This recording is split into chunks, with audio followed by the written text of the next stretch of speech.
ఇప్పుడు మీరు మీ నేచర్ మంత్ర పెట్టారు కదా! నేచర్ మంత్ర ద్వారా ఓన్లీ ఫుడ్ అందిస్తున్నారు. అంతేగా?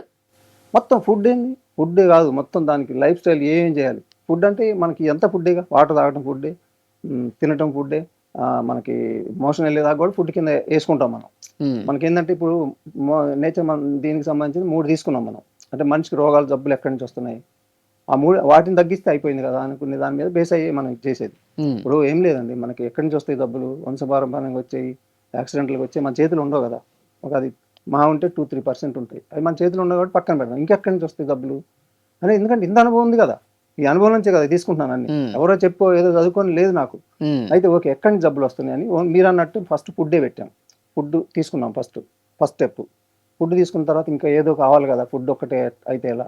నేనే యోగా చేశా. యోగా నేర్చుకున్నా. ఇదంతా ఒకటే దీంతోనే వదిలిపెట్టలేదు నేను. హ్మ్. మళ్ళీ ఒక ఆయన దగ్గరికి పోయి యోగా నేర్చుకున్నా. హ్మ్. మళ్ళీ ఆ యోగాని దీనికి మిక్స్ చేసుకున్నా. మళ్ళీ 2 అయిపోయింది యోగా. ఇంకెక్కడ మిస్ అన్నిటికన్నా అసలు మెయిన్‌ది ఒకటుంది కదా! భయాలు, స్ట్రెస్‌లు, హ్మ్. ఇవి కదా అసలు మనిషి ప్రాణాలు తీసేది.